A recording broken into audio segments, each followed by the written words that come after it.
este mundo está en una gran necesidad de tener consejo, de tener ayuda. Porque somos seres humanos quebrantados y caídos, viviendo en un mundo de pecado. Y el pecado nos va a tocar en algún momento a todos, a nuestros hijos, a nuestros amigos, a nuestros hermanos, a nosotros mismos. Y queremos estar preparados para poder ayudar a aquellos que están a nuestro alrededor. Así que gracias por disponer este tiempo. Lo que vamos a tener el día de hoy es una pequeña introducción a la consejería bíblica. Al final de la conferencia le estaré compartiendo algunos recursos extra si esto es un tema que usted quiere profundizar, estudiar con mucho más detalle y pensar en ser un consejero bíblico. Pero el día de hoy estaremos hablando de 3 temas en particular. El primero, que lo tienen ahí ya en sus apuntes, es la meta de la consejería bíblica. Vamos a hablar exactamente de qué es, de qué se trata, a qué le estamos apuntando. El segundo tema se llaman los elementos claves de la consejería bíblica y vamos a ver exactamente de qué se trata, cómo se hace una consejería bíblica. Y el tercer tema será un tema práctico que será aconsejando a personas en pecado sexual. Y vamos a aplicar lo que hemos visto estos elementos a ese tema en particular. En la mitad de esos 3 temas vamos a tener una actividad donde tendremos el refrigerio y estaremos haciendo una observación de una consejería bíblica. Tenemos un video aquí donde estaremos observando una consejería y mirando cómo se aplican los elementos ya en un caso de la vida real. Entonces, eso es lo que nos espera esta mañana. Si me permiten orar una vez más para que busquemos el rostro del Señor. Amado Padre, muchas gracias. Muchas gracias por permitirnos esta mañana estar acá juntos, reunidos, mi buen Señor, y poder, Padre Santo, estar alrededor de tu palabra. Te pedimos que nos guíes. Acabamos de cantar ¿a quién iremos? Y es verdad, ¿a quién más podemos ir? Solo tú, Jesús, tienes palabras de vida eterna.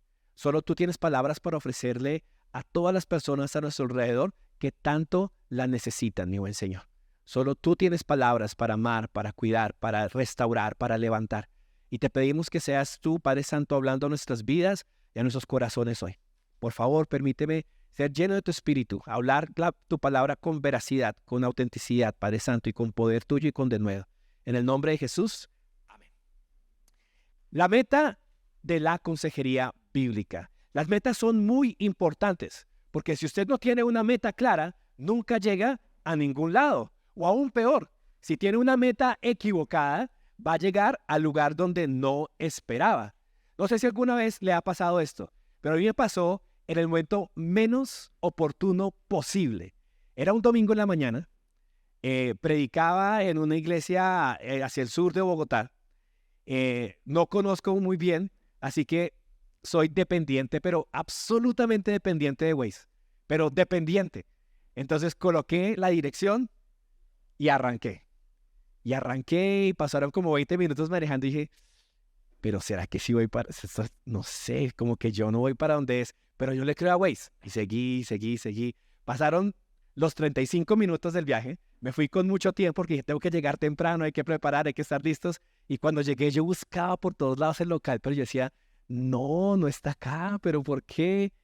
Y bueno, voy a revisar el Waze, miro la dirección, y en lugar de colocar 37A, coloqué 37.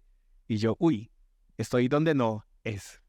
Rápidamente coloqué la dirección correcta y gracias a Dios no estaba muy lejos y me logré ubicar. Pero ¿cuál fue mi problema? Que inicié con una meta equivocada y llegué al lugar equivocado. Y creo que muchos de nosotros, al pensar en la consejería bíblica, lo primero que tenemos que evaluar es cuál es nuestra meta, a qué le estamos apuntando. Permítame darle una pequeña meta y la vamos a expandir un poco más a lo largo de esta mañana. Una de las cosas que queremos hacer con la consejería bíblica es llevar a los enfermos a Cristo, para que Él haga lo que nosotros no podemos hacer, salvarlos, sanarlos y que así Dios reciba la gloria. Esa es una de las metas que tenemos en la consejería bíblica. La meta no es nosotros dar un buen consejo. La meta no es nosotros resolver el problema de las personas. La meta no es que nosotros hagamos algo para que la persona pueda seguir adelante. La meta es esta. Conocemos a aquel que sí tiene el poder, que tiene palabras, que tiene autoridad, que tiene una respuesta para las situaciones que las personas están viviendo. Así que nuestra meta en la consejería bíblica es llevar a las personas a la persona de Cristo. Y eso puede parecer muy elemental, pero créame que muchas veces no lo es. Muchas veces pensamos que la meta es solucionar el problema, que se deje de pelear, que se deje de poner de mal genio, que salga de la depresión. Y pensamos que esa es la meta final. Y nos olvidamos que hay una meta más grande detrás de ella. ¿Qué debemos hacer? Deberíamos de estimular a nuestros aconsejados para que ellos adopten la meta de nuestro Salvador. Entonces, si queremos escoger buenas metas en esta vida, ¿cuál creen ustedes que sería la mejor meta que uno puede escoger? La meta que tenía Jesús en su propia vida. ¿Cómo vivía él su vida? ¿Cuáles eran sus objetivos? ¿Qué era lo que él quería hacer? Y esto es una de nuestras metas cuando estamos aconsejando a una persona. Ojo, sí vamos a hablar del problema específico. Vamos a llegar a lo que está viviendo esa persona. Pero una de las metas principales que tenemos es estimular, ayudar, a animar a esta persona para que adopte la meta de Cristo. ¿Y cuál era la meta de Cristo? En Juan 6:38 tenemos la siguiente declaración. Porque he descendido del cielo, no para hacer mi voluntad, sino la voluntad del que me envió. ¿Cuál era la meta principal de Cristo constantemente en su vida? Muy bien, hacer la voluntad del Padre. Todo lo que él escogía era de acuerdo a la voluntad del Padre. Incluso en el momento más difícil de su vida, cuando tenía que tomar una decisión que iba a impactar su vida, su muerte, sufrimiento y dolor, Jesús luchó con esa decisión, oró en el Getsemaní y con mucho dolor y con mucha pasión y con su muerte, con su alma casi que en la muerte, le dice al Padre, si es posible, me gustaría que esta copa pasara. Pasa de mí esta copa. Si quisiera no vivir esto. Como humano, quien quisiera experimentar el dolor, el sufrimiento, la humillación que Cristo vivió. Pero qué preciosa es la palabra que luego dice Jesús. Pero no se haga mi voluntad, sino la tuya. Cristo tenía esa meta clara en su mente. En Mateo 22:36 nos dice lo siguiente acerca de la vida en general. Maestro, ¿cuál es el gran mandamiento de la ley? Y él le contestó, amarás al Señor tu Dios con todo tu corazón, con toda tu alma y con toda tu mente. Este es el grande y primer mandamiento. Y el segundo es semejante a este. Amarás a tu prójimo como a ti mismo. De estos dos mandamientos dependen toda la ley y los profetas. Entonces, lo que estoy diciendo yo sé que no es una verdad profunda y mágica y nueva, pero a veces hay que repasar las cosas elementales y básicas para poder construir algo más sobre ellas. Y tenemos claro entonces que Jesús tenía esta meta. ¿Qué debemos buscar entonces con el aconsejado? ¿Cuál es una de las metas? Bueno, una de las metas que tenemos es que el aconsejado no cambie simplemente su comportamiento, sino que pueda cambiar su corazón. Y esos son dos metas completamente diferentes. Cuando mi hija Gabriela tenía 4 años, nos dio una ilustración que dijimos, eso es cambiar el corazón. Y creo que era que se fuera a la cama a dormir. A mi hija nunca le gustaba dormir, a ella le gustaba quedarse hasta tarde, dormir era un martirio para ella. Y era las 7:30, era la hora de acostarse, vete a dormir. No quiero, tienes que irte a dormir. No, no quiero. Amor, es que papito y mamita te están diciendo y tienes que obedecer, pero es que yo no quiero. Y dijimos una y otra vez, y ella no quería y no quería hasta que finalmente se volteó y le dijo a mi esposa, bueno, pues te estoy obedeciendo, pero en mi corazón sigo diciendo no quiero, no quiero, no quiero. Y se fue así hacia su cuarto. Y es verdad, externamente podía estar obedeciendo, pero su corazón no quería esto y eventualmente simplemente no lo iba a hacer. Y puede que esa vez hubiera obedecido, pero su corazón no cambiaba. La siguiente vez no iba a obedecer. A veces nosotros en la consejería nos enfocamos muchísimo en el comportamiento. Nos enfocamos en la acción que la persona está realizando. Y ojo, vamos a llegar a eso. El comportamiento es una parte que debe resolverse dentro de la consejería bíblica. Si hay un problema que estamos sufriendo de ira, de depresión, de alimentación, de resolución de conflictos, un problema matrimonial, claro que queremos llegar a un cambio de comportamiento, pero esa no debe ser nuestra meta, porque si esa es nuestra meta, estamos apuntando muy bajito y vamos a lograr algo y pensamos que llegamos y terminamos la consejería, pero ¿sabe qué va a pasar? Al mes, a los 2 meses, a los 6 meses, el comportamiento va a regresar, porque no hubo cambio interno, sino que hubo nada más un cambio externo. Entonces, la meta de la consejería es cambiar el corazón de las personas. Proverbios 23:7 dice algo que es muy cierto. Pues como piensa el hombre dentro de sí, así es él. Esa primera parte de ese proverbio es muy importante. Como piensa el hombre dentro de sí, así es él. ¿Qué quiere decir? Dentro del modelo antropológico bíblico, como la Biblia describe al ser humano y cómo funciona, el ser humano empieza por dentro. El corazón del ser humano, lo que guarda en su mente, determina sus acciones. Yo no puedo cambiar mis acciones empezando por fuera. Tengo que empezar por dentro. Tengo que cambiar la manera en la que pienso, porque tal como yo pienso, de esa manera actúo. ¿Y cuál es uno de los grandes errores que nosotros tenemos muchas veces en la consejería? Es que lo primero que le decimos a la persona es ¿qué debe hacer? Ok, tienes que dejar de hacer esto, tienes que empezar a hacer tal cosa, tienes que tomar esta acción, tienes que tomar esta otra. Y nos quedamos ahí. No estoy diciendo que estos consejos no sean buenos, estoy diciendo que son insuficientes para lograr un cambio verdadero, profundo y real. Y tenemos que apuntar a cómo cambia el corazón. Porque del corazón provienen los malos pensamientos, homicidios, adulterios, fornicaciones, robos, falsos testimonios y calumnias. Jesús nos decía claramente que es lo que sale del corazón lo que afecta a las personas. Entonces, a veces nuestras metas no son necesariamente malas. A veces que son metas buenas y queremos lograr cosas que son muy buenas. De pronto queremos mejorar una relación, queremos mejorar nuestro genio para que nos vaya mejor en el trabajo. Pueden haber 1.000.000 de cosas por las cuales la persona busca consejería y la persona que viene a consejería tiene unas metas particularmente en su cabeza. O sea, ya sabe qué necesita y viene pidiendo ayuda por algo en particular. Las metas no son necesariamente malas, pero a veces las metas se hacen malas cuando las hacemos más importantes que agradar a Dios. Cualquier meta que inicialmente puede ser buena, se puede convertir en una mala meta cuando se coloca por encima de Dios.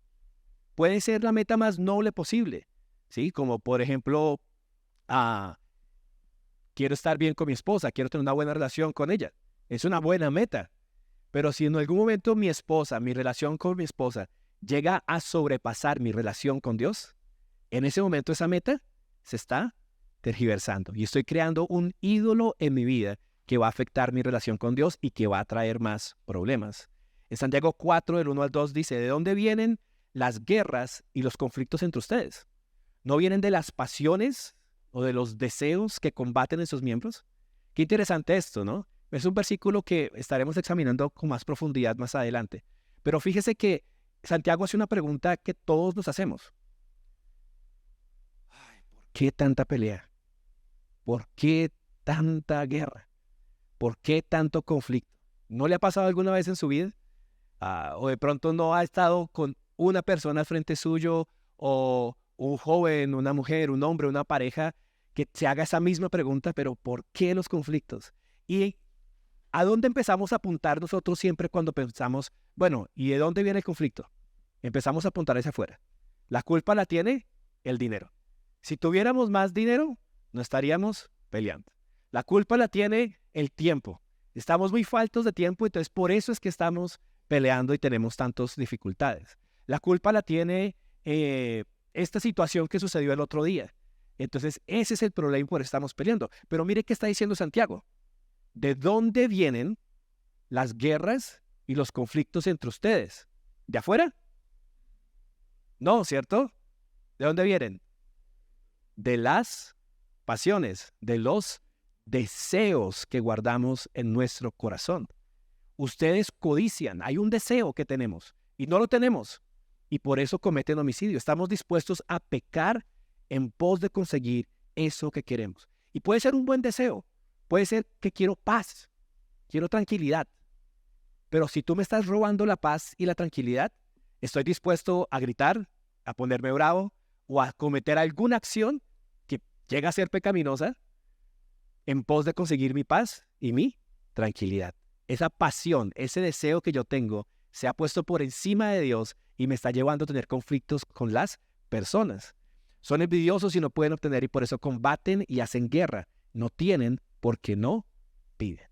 Entonces, recordemos eso cuando pensamos en las metas, porque va a ser muy importante evaluar nuestra meta como consejero y cuáles son las metas que la persona trae a la consejería bíblica. La meta de la consejería es esta: glorificar a Dios al parecernos más a Cristo y aprender a aplicar principios bíblicos a las circunstancias y los retos de la vida diaria. Fíjense en cada uno de los elementos que tiene esta definición. Empezamos con la meta general, ¿cierto? La meta de Cristo era hacer la voluntad de Dios. La meta nuestra debe ser esta misma: glorificar a Dios. Esa es la gran meta.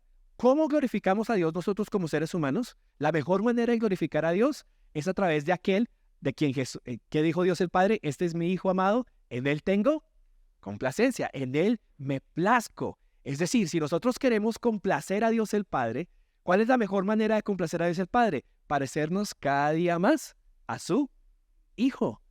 Glorificar a Dios al parecernos a Cristo. ¿Y cómo hacemos eso? ¿Cómo le hacemos para parecernos a Cristo en nuestra vida diaria? Bueno, tenemos que tomar la palabra de Dios, tenemos que aprender los principios bíblicos que nos enseña la Biblia y aplicarlos, vivirlos a nuestra vida cotidiana. Y a medida que vamos haciendo eso, nos vamos pareciendo más a Cristo. La meta en nuestra vida general es agradar a Dios. Hay un pasaje que creo que todos se saben aquí de memoria, que es 1 Corintios 10:31. Entonces, ya sea que coman, que beban o que hagan cualquier otra cosa, háganlo todo ¿para qué? Para la gloria de Dios. Y este todo cubre todo, absolutamente todo en nuestras vidas. 2 Corintios 5:9 tiene otra frase bien bonita de Pablo que dice: por eso, ya sea presentes o ausentes, ambicionamos agradar al Señor. Pablo era una persona que tenía muy clara esa meta en su vida. Su deseo constante era parecerse más a Jesús para agradar más a Cristo. Entonces, esa es una de nuestras grandes metas. Cuando estamos aconsejando a una persona bíblicamente, tenemos la meta de ayudar a esa persona a pensar y actuar como Jesucristo. Esa es una de las metas que tenemos. Queremos ayudar a esa persona que, Carlitos, tú piensas de esta manera acerca de este problema, acerca de esta situación, acerca de esta dificultad que estás viviendo. Esos son tus pensamientos. Mi labor como consejero es ayudarte a ver cómo pensaría Jesús acerca de esta situación. ¿Cómo lo vería Cristo? ¿Qué diría Él? ¿Cómo actuaría Jesús en la situación en la cual tú te encuentras? Y si esta persona es un discípulo de Cristo, su deseo y su mover, y la oración es que a través del Espíritu Santo pueda accionarse a poder actuar y a pensar como Jesús. En Efesios 4:13 tenemos una gran meta para nosotros. Dice: hasta que todos lleguemos a la unidad de la fe y del pleno conocimiento del Hijo de Dios, a la condición de un hombre maduro, a la medida de la estatura de la plenitud de Cristo. Entonces, fíjese cuál es la meta de la iglesia. En Efesios 4, este contexto de los dones espirituales, la iglesia ayudándose el uno al otro, y de eso también hace parte la consejería bíblica. La consejería bíblica entra en todo este panorama de Efesios 4, donde los dones se están usando para la edificación del cuerpo. Algunas personas con enseñanza, otras personas con otros dones, pero ¿qué hacemos? Hay una persona caída, hay un miembro del cuerpo en dificultad, en dolor, de pronto con algo que no ha podido superar en su vida, algún pecado que está haciendo estragos en su vida. ¿Y qué hacemos como cuerpo de Cristo? Nos acercamos. Y ese es el momento donde la consejería bíblica entra en acción para ayudar a esa persona a crecer, a superar. ¿Y con la meta final de qué? De que todos lleguemos a la condición de un hombre maduro. ¿Cuál es la medida? La estatura de la plenitud de Cristo. Ahí le tenemos que apuntar todos. Y cualquier cosa que hagamos como creyentes, cualquier cosa que hagamos como ministerios, debe tener esa meta, que de alguna manera nos ayude a poder crecer y ser más como Jesús. En Romanos 8, 28 hay otra idea también ahí muy importante. Sabemos que a los que aman a Dios, todas las cosas cooperan para bien. Esto es para los que son llamados conforme a su propósito. Porque a los que de antemano conoció, también los predestinó a ser hechos conforme a la imagen de su Hijo, para que Él sea el primogénito entre muchos hermanos. Fíjense en algo importante en Romanos 8, 28 y 29. Esta frase, la del 28, no lo sabemos y es como de cajón, ¿cierto?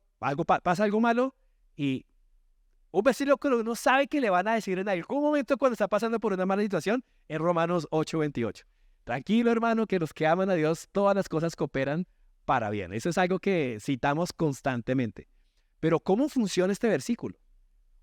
O sea, como que Dios empata las cosas, como que pasa algo negativo y luego Dios en algún momento va a traer algo positivo que haga que la sumatoria sea cero. ¿O a qué se refiere esta idea que todo coopera para bien? Porque eso es muy difícil de entender y a veces lo tenemos de esa manera en nuestra mente. Y cuando lo tenemos de esa manera en nuestra mente, usted se imagina lo difícil que es creer en este versículo en una situación de muerte, de pérdida, de dificultad extrema. O sea, ¿me vas a decir que de alguna manera Dios va a traer algo tan bueno a mi vida como lo es de malo esto que yo estoy viviendo? Sería muy difícil verlo de esta manera. Pero eso no es lo que el versículo está diciendo.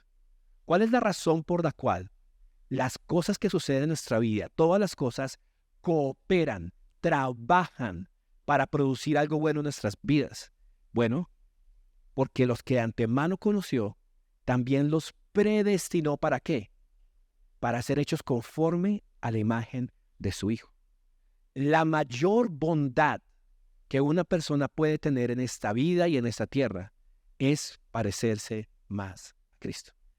Y no quiero que lo tome de una manera como espiritual netamente, o espiritualoide diríamos algunos, en que parecerme más a Cristo significa que en algún momento empiezo a caminar sobre el agua y ayuno 40 días y estoy orando todo el tiempo. No me refiero a eso. Me refiero a parecernos más a Cristo en el sentido en que de un momento a otro empezamos a evidenciar el carácter de Cristo. Tengo bondad hacia las personas. Experimento una compasión que no tenía antes. Mi habilidad de perdonar a aquellos que me han herido de repente es mucho mayor de lo que era anteriormente. Mis decisiones son tomadas conforme a la voluntad de Dios. Mis relaciones con las personas son sanas porque son de acuerdo a lo que Cristo está haciendo. Parecernos más a Cristo por eso es una bondad, porque tú comienzas a actuar de tal manera que empiezas a tener la bendición de Dios y a ser bendición de Dios para otros y vivir bajo la voluntad de Dios, la cual es para nosotros buena, agradable y perfecta. Y por eso tenemos esa gran meta. Así que tenemos que pensar siempre, yo agrado a Dios al parecerme más a Cristo. Yo agrado a Dios al parecerme más a Cristo. Y aquí hay una pequeña pausa para nosotros en este momento, porque los mejores consejeros son los mejores aconsejados. Un buen consejero es alguien que se ha dejado aconsejar bien. Y llega esta pausa para nosotros aquí en este momento, en esta mañana, los que estamos acá. ¿Será que tenemos que renovar esta meta en nuestras vidas? ¿Será que tenemos que volver a pensar, esta es la meta principal de mi vida? Agradar a Dios al parecerme más a Cristo. Y si lo es, qué bueno que esta mañana estemos acá y seamos recordados de esta gran verdad. Y de que qué decisiones debemos tomar en nuestras vidas y qué cambios debemos hacer en nuestro corazón o clamar a Dios que haga en nuestro corazón para recordarnos, esta es mi meta principal. Y es la meta principal de la consejería. El aconsejado tiene que aprender a pensar como Cristo y tiene que aprender a comportarse como Cristo. Y fíjese que lo dividí en esas dos palabras ahí, y eso es intencional. No solamente el pensar y el tener un entendimiento de la vida, una cosmovisión cristiana, sino también el comportamiento. No debo quedarme solamente en la lección, y eso lo vamos a ver en unos elementos claves, en que hicimos un estudio del perdón bíblico, la persona puede decirme lo que es el perdón bíblico, me explica perfectamente lo que la Biblia acerca del perdón, pero luego sale y no perdona. En ese momento, la ecuación está y completa. Entonces, no solamente es pensar, es también comportarse como Cristo. ¿Qué queremos ayudar? Queremos ayudar a los aconsejados a crecer en su relación con Cristo. ¿Cómo crecemos? Aplicando los principios bíblicos en su vida, respondiendo a las diversas pruebas y tentaciones. Y la palabra clave aquí es aplicando. Ahora usted empieza a ver conmigo, espero que pueda ver, una diferencia en la consejería bíblica, que va mucho más allá de una enseñanza bíblica. La enseñanza bíblica extrae el principio bíblico y lo expone de tal manera que todos lo entendemos y lo tenemos muy claro. Pero la consejería bíblica es un poquito más íntima, porque tiene ese elemento, necesitamos esa enseñanza bíblica, sacar el principio, pero ahora me tengo que hacer al lado de mi hermano, ver su situación que está viviendo y decirle, mira, esta verdad aplica aquí así, de esta manera es que encaja. Tenemos que aplicarlo de esta manera, tenemos que tomar decisiones de esta forma para poder vivir esta verdad bíblica. Y en ese momento estamos llevándolo a aplicar. La decisión sigue siendo de la persona, de aplicar o no aplicar, de vivir o no vivir. Pero mi labor como consejero es poder llevar a esta persona a ver esta verdad tan clara y a ver cómo aplicarla en su vida para que pueda, con la fuerza del Espíritu Santo, tomar una decisión y tener cambios en su prueba, en su tentación, en los momentos que está viviendo. Efesios 4:14 nos dice lo siguiente: entonces ya no seremos niños sacudidos por olas y llevados de aquí para allá por todo viento de doctrina, por la astucia de los hombres, por las artimañas engañosas del error. Más bien, al hablar la verdad en amor, creceremos en todos los aspectos en aquel que es la cabeza, es decir, Cristo. Entonces, fíjese en lo que está pasando acá. Hay un contraste en Efesios entre los que están siendo arrastrados por toda clase de falsedades y los hermanos en Cristo que están hablando, ¿qué? La verdad. ¿Y cuál es la verdad? ¿De dónde sacamos nosotros la verdad? De la palabra de Dios. Y cuando hablo de la verdad, pero ojo, con una calificación. ¿Hablo de la verdad cómo? En amor. Eso es una calificación muy importante del consejero bíblico. ¿Sí? No se trata de dar cachetadas bíblicas, se trata de dar consejería bíblica. Y la consejería bíblica se da con la verdad, pero también se da con amor. ¿Y qué pasa cuando se habla de la verdad con amor? Entonces crecemos. ¿Y cómo crecemos? Al ser más como aquel que es la cabeza, aquel que es Cristo. Entonces, veamos algunos pasos para ayudar al consejero a adoptar esa meta correcta. Voy a pasar un poco rápido por acá, pero creo que ya lo tienen un poco más claro. Primero, estamos retando al aconsejado a evaluar sus metas en situaciones previas. Si pasó un problema, tuvo un disgusto con una persona y quiere resolver. Y una pregunta muy importante es ¿por qué? ¿Por qué quieres resolver ese disgusto? ¿Por qué quieres resolver esa situación? ¿Cuál es tu meta? No es que quiero trabajar en paz. Es que quiero que se logre el objetivo del trabajo. Es que quiero que logremos tal cosa. ¿Es una buena meta? Sí, es una buena meta. Pero recuerde que una labor que tenemos como consejero es a través de preguntas, a través de la palabra bíblica, poder retar al aconsejado a evaluar esas metas. ¿Sí? De pronto traer un versículo como el que vimos en 1 Corintios, el que vimos en Mateo, permitir que esta persona lo lea y hacerle preguntas para que ella misma vea, bueno, si esta fuera tu meta, si esto es lo verdad, ¿cuál debería ser tu meta en esta situación? ¿Qué deberías desear por encima de simplemente resolver o tener el problema o salir de la situación? Segundo, estimula al aconsejado a arrepentirse de cualquier meta errada. Y si él mismo está reconociendo, uy, no, creo que ahí la estoy embarrando, sí, es verdad. ¿Sabes qué? Oremos ya mismo, digámosle a Dios que perdone esta meta y pongámonos una meta diferente. Y finalmente discuta, dramatice cómo se vería la vida del aconsejado cuando él y ella adopte la meta correcta. Esto es muy importante. Una persona que está en problema es muy difícil que vea esperanza. El que está viviendo la situación está metido en un cajón oscuro. Y puede que usted esté afuera y para usted la solución le parezca lo más sencillo posible. Para usted está clarísimo lo que tiene que hacer esta persona, pero ella se encuentra en un cajón de oscuridad y no puede verlo. Y por eso requiere que el consejero pueda dibujarle una imagen, pueda describirle cómo podría ser la vida si toma esta decisión. Quizás es una persona que ha estado completamente amargada y con grandes dificultades porque está cargando con un peso que no ha podido perdonar hacia otro. Se encuentra casi que enferma, porque creo que ustedes los han visto, se encuentra con dificultades en su familia, no tiene paz en ningún momento, y nosotros podemos dibujar lo que la palabra de Dios dice. Si tú permites que puedas entender el perdón que Dios te ha dado, para que tú puedas perdonar a esta persona y soltar, la paz de Dios que sobrepasa todo entendimiento, puede guardar tu alma, tu mente, tu corazón. Esto que estás viviendo en tu cuerpo, este estrés, esta amargura, seguramente Dios va a quitarla y vas a poder disfrutar de la tranquilidad que Dios tiene para ti. Yo no estoy haciendo aquí ninguna profecía, no le estoy diciendo a una persona lo que va a pasar, estoy diciendo lo que la palabra de Dios a mí me ha enseñado y que creo claramente que si esta persona lo vive, puede vivirlo. Pero se lo quiero dibujar porque quiero estimular en esta persona la palabra de Dios para que pueda tomar una decisión por la palabra en el poder del Espíritu Santo. Usa preguntas para ayudar al aconsejado a discernir los asuntos del corazón. Esto es una de las mejores herramientas que tiene un consejero bíblico.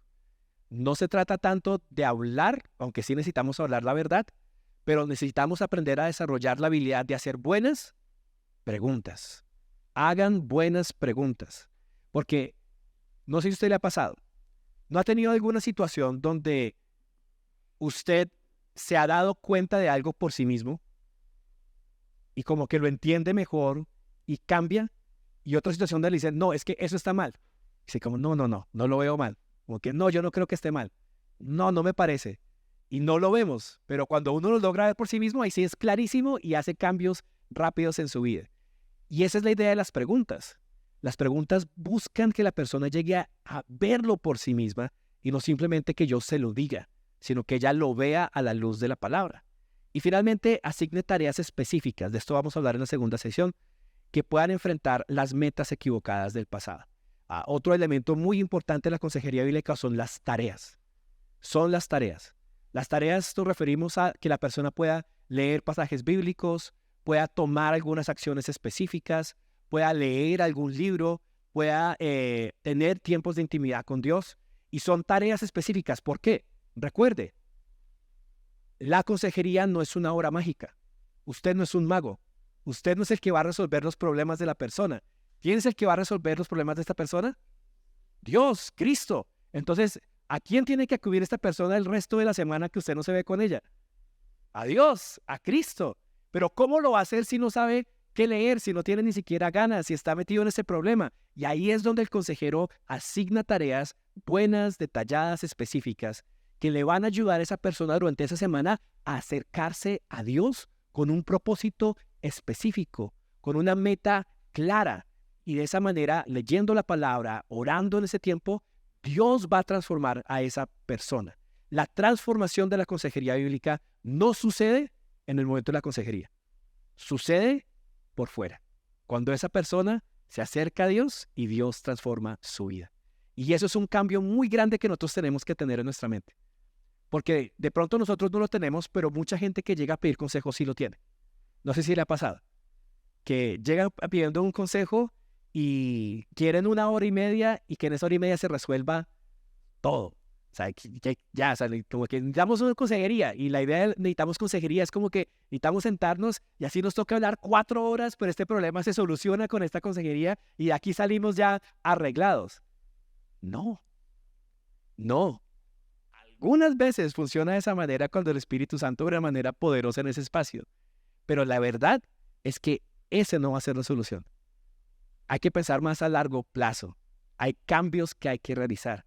Hay un seguimiento que hay que hacer con la transformación de la vida de esta persona. Y tenemos que pensar más de esa manera. Y las tareas es una de las cosas que cambia muchísimo en esa asignación. Bueno, ¿quiénes entonces, si esa es la meta, quiénes están calificados para ayudar al aconsejado a cambiar y a crecer?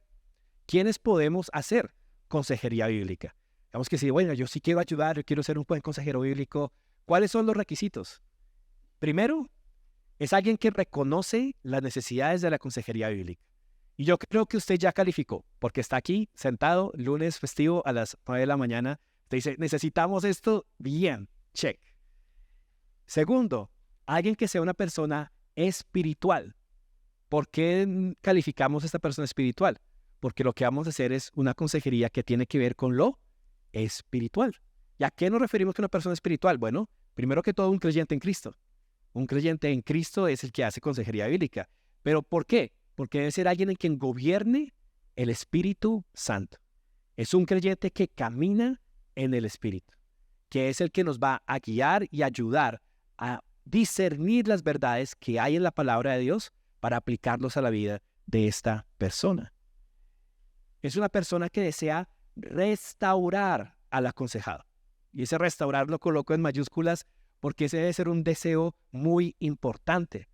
Mi meta, y cuando alguien viene a pedirme consejos, no debe ser salir de la persona lo más rápido posible. Es como que, ya vino a preguntarle, pero bueno, ¿qué le digo para que ya no me moleste más? O ¿qué le digo para que ya como que ya se arregle? Porque todos los domingos venimos a hablar de lo mismo y otra vez, no, pero algo tengo que decirle para sacarlo. Y esa no debe ser nuestra meta. Tiene que haber un deseo profundo de, hay una persona que ha sido herida por el pecado. El pecado nosotros como creyentes no nos va a quitar nuestra salvación, pero puede ser tan estorbosa y puede ser tan martirizante nuestra vida en esta tierra. Es terrible lo que el pecado puede hacer en esta vida, aquí en esta tierra. Sí, por la gracia de Dios, el creyente sincero en Cristo Jesús, sus pecados serán perdonados. Como el ladrón colgado no tendrá que hacer nada más, sino estará en el paraíso con él. Pero las consecuencias del pecado, el experimentar el pecado en esta tierra, hará que su vida sea tan difícil. Y debe haber compasión en el consejero, de querer ver a este hermano, a esta hermana, que está viviendo una situación difícil por lo que está sucediendo de pecado en su vida o alrededor por otros, y querer restaurarlo. Queremos a alguien que cuida de su propia alma al aconsejar, que está pendiente y sabe que el que crea que es fuerte, mire que no caiga. Y alguien que ama a los demás lo suficiente como para ayudarle con sus cargas. Aconsejar no es fácil, ¿sabe por qué? Porque muchas veces no es solamente decir un consejo.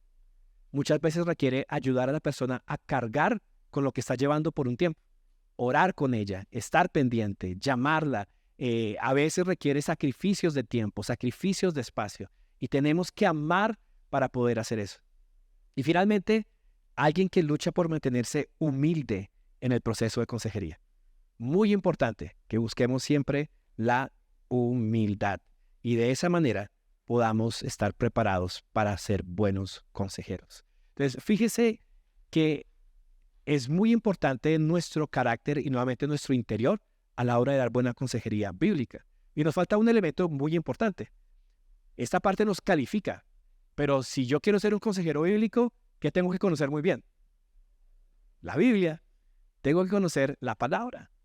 Y cuando uno comienza a examinar esto, se da cuenta de lo poquito que uno sabe en esta vida, de lo que la palabra de Dios dice. ¿Qué dice la Biblia acerca de la ira? ¿Qué dice la Biblia acerca del orgullo? ¿Qué dice la Biblia acerca de la depresión? ¿Qué dice la Biblia acerca de nuestra autoimagen? ¿Qué dice la Biblia acerca de los desórdenes alimenticios? ¿Qué dice la Biblia acerca de la sexualidad bíblica? Usted podría claramente poder explicarle estas cosas a una persona, sentarse con alguien y decirle, mira, vamos a aprender lo que la Biblia dice acerca de este tema en particular. Y eso hace parte de la preparación del consejero bíblico. Entonces tenemos un gran reto por delante para poder aconsejar a las personas, pero la meta vale la pena cualquier sacrificio que querramos hacer.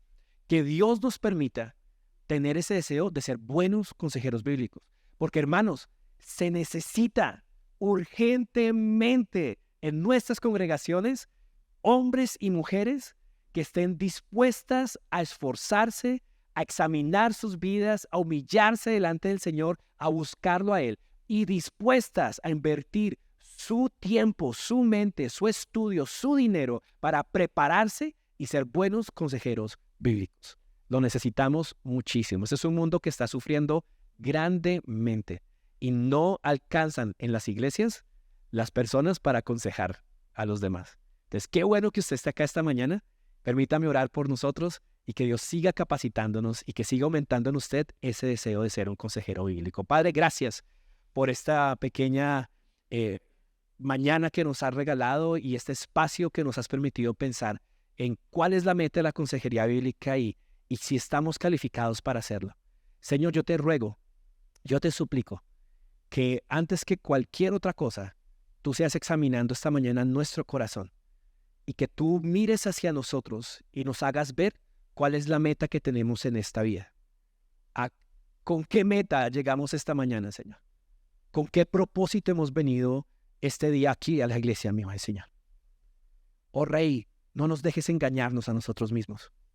Discierne las intenciones, los pensamientos de nuestro corazón, mi buen Señor. Mira lo profundo que está ahí y si hay algo oculto, háznoslo saber, Señor. Y muéstranos si nuestra meta en esta vida es algo diferente, es algo distinto.